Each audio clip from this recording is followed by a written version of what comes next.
પહેલા જ વરસાદે સુરતમાં પ્રી મોન્સૂન કામગીરીની પોલ ખોલી નાખી। સુરત મહાનગરપાલિકાએ પ્રી મોન્સૂનની કેવી કામગીરી કરી છે એ પહેલા જ વરસાદમાં નાગરિકોને ખબર પડી ગઈ। સુરતના નવસારી ઉધના રોડ પર પહેલા જ વરસાદમાં પાણી ભરાઈ ગયા। આ દ્રશ્યો તમે જુઓ, એબીપી અસ્મિતાની સ્ક્રીન ઉપર એક્સક્લુઝિવ દ્રશ્યો છે। હજી તો ચોમાસાની શરૂઆત થઈ છે, એ પણ મોડા પહેલો વરસાદ પડ્યો છે અને ત્યાં તો સુરતના રસ્તાઓ પાણી થઈ ગયા। લોકોને અહીંયાથી પસાર થતા મુશ્કેલીનો સામનો કરવો પડી રહ્યો છે, કેમ કે આખો રસ્તો પાણીમાં ગરકાવ થઈ ગયો છે।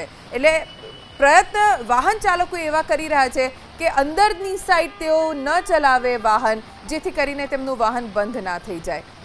ઘણી બધી જગ્યાએ આવી રીતે રસ્તા પર પાણી ભરાઈ ગયા છે। મોટી બસ તો પસાર થઈ જાય છે સાઈડમાંથી રસ્તો કરીને, પણ જે નાના વાહન ચાલકો છે, કાર ચાલકો છે, રિક્ષા ચાલકો છે, તેમને કેટલી હદે મુશ્કેલીનો સામનો કરવો પડી રહ્યો છે। આ જુઓ, મહાનગરપાલિકા કેટલા મોટા દાવા કરતી હોય છે કે અમે પ્રી મોન્સૂન કામગીરીની પાછળ કરોડોનો ખર્ચો કર્યો, કયા વિસ્તારમાં કેટલો ખર્ચો કર્યો એ પણ કાગળ ઉપર દર્શાવવામાં આવતું હોય છે। જુઓ કેવો પાણીમાં ગયો છે પ્રી મોન્સૂન કામગીરીનો આખો પ્લાન મહાનગરપાલિકાનો। લોકોને અત્યારે પહેલા જ વરસાદમાં મુશ્કેલી પડી રહી છે। જે વરસાદની આતુરતાથી રાહ જોવાઈ રહી હતી એ અત્યારે અભિશાપ બની ગયો છે સુરતના લોકો માટે। કેટલી ગરમી અને બફારો વધી ગયા હતા, લોકો રાહ જોતા હતા આવા વરસાદની કે સારો વરસાદ પડે તો ગરમી બફારો ઓછો થાય।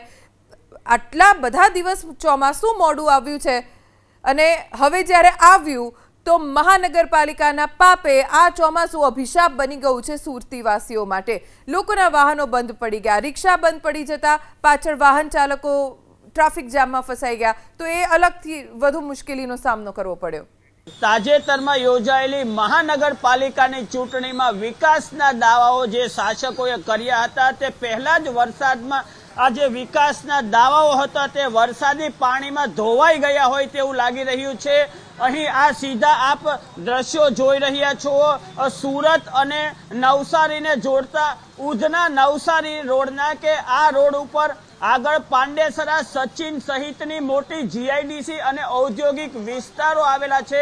આ ઔદ્યોગિક વિસ્તારો સુરત અને નવસારીના ઉધનાને જોડતો જે રોડ છે, મુખ્ય માર્ગ છે, બીઆરટીએસ માર્ગ છે, જ્યાં હાલ પાણી ભરાઈ ગયા છે અને સામાન્ય રીતે જે પાણી ભરાઈ ગયા છે તેની પહેલા પ્રી મોન્સૂન કામગીરી કરવાની હોય છે, પરંતુ ક્યાંક ને ક્યાંક તંત્ર દ્વારા જે પ્રી મોન્સૂન કામગીરીના દાવાઓ કરવામાં આવ્યા છે તે પહેલા જ વરસાદમાં ધોવાઈ ગયા હોય તેવું લાગી રહ્યું છે।